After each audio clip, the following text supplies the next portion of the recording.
L'Ecclésiaste. L'expérience du sage. Moi, le sage, j'ai régné sur le peuple d'Israël à Jérusalem.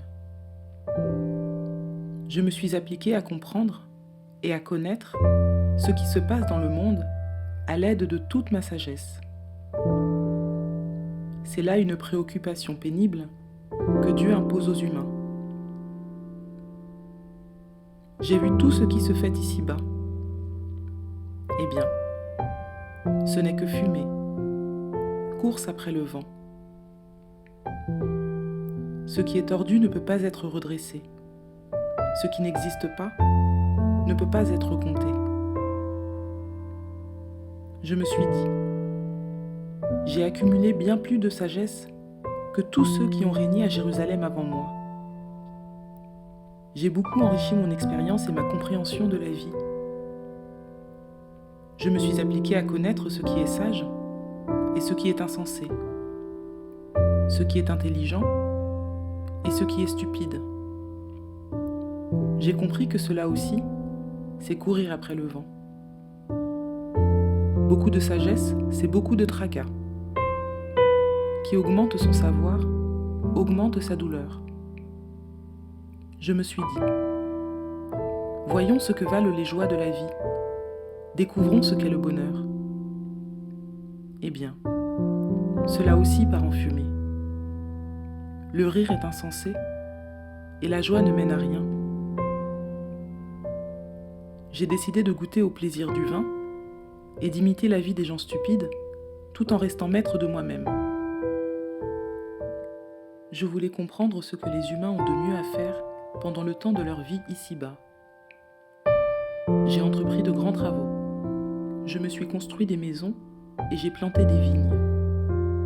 Je me suis aménagé des jardins et des vergers avec toutes sortes d'arbres fruitiers. Je me suis creusé des réservoirs d'eau pour arroser une forêt de jeunes arbres. Je me suis procuré des esclaves, hommes et femmes, en plus de ceux que j'avais déjà. J'ai eu du gros et du petit bétail, en plus grand nombre que tous ceux qui ont vécu à Jérusalem avant moi. J'ai amassé de l'argent et de l'or, trésors provenant des rois et des provinces qui m'étaient soumis. Des chanteurs et des chanteuses venaient me divertir, et j'ai été comblé autant qu'un homme peut le désirer, en ayant quantité de femmes. Je devins quelqu'un de considérable, bien plus considérable que tous ceux qui ont vécu avant moi à Jérusalem. Mais pendant tout ce temps, je restais lucide. Je ne me suis rien refusé de ce que je souhaitais. Je ne me suis privé d'aucun plaisir.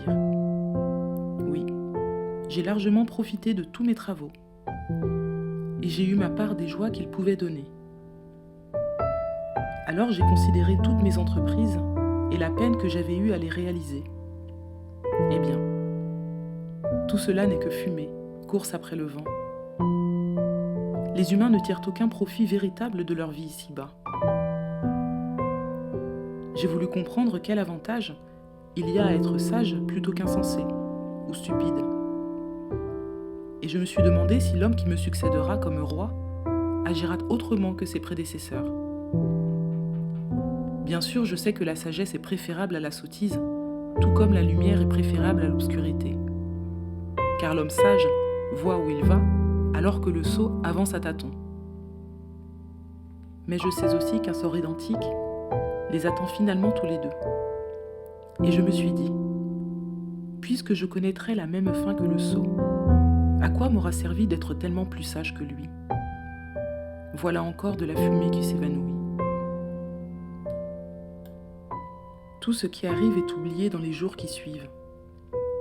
Le sage meurt, tout comme le sot, et les hommes ne se souviennent pas plus de l'un que de l'autre. Pourquoi en est-il ainsi?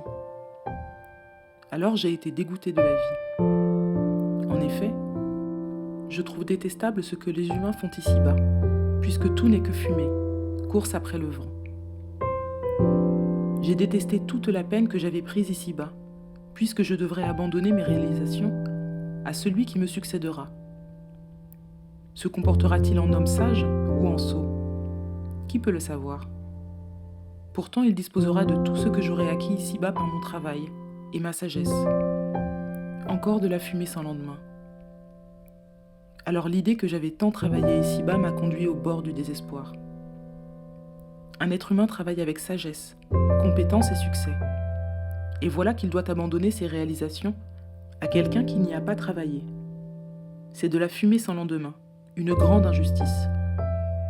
Dans ces conditions, quel intérêt les humains ont-ils à se donner de la peine pour réaliser ce qu'ils désirent faire ici-bas? Leurs occupations ne leur apportent que soucis et tracas quotidiens. Et même la nuit, leur esprit n'a pas de repos. Encore une fois, c'est de la fumée sans lendemain. Le seul bonheur des humains est de manger, de boire et de jouir des résultats de leur travail. J'ai constaté que c'est Dieu qui leur offre ce bonheur, car personne ne peut manger ni éprouver du plaisir si Dieu ne le lui accorde pas. En effet, il donne à celui qui lui est agréable la sagesse, la connaissance et la joie. Mais il charge celui qui lui désobéit d'amasser des biens pour celui qui lui est agréable.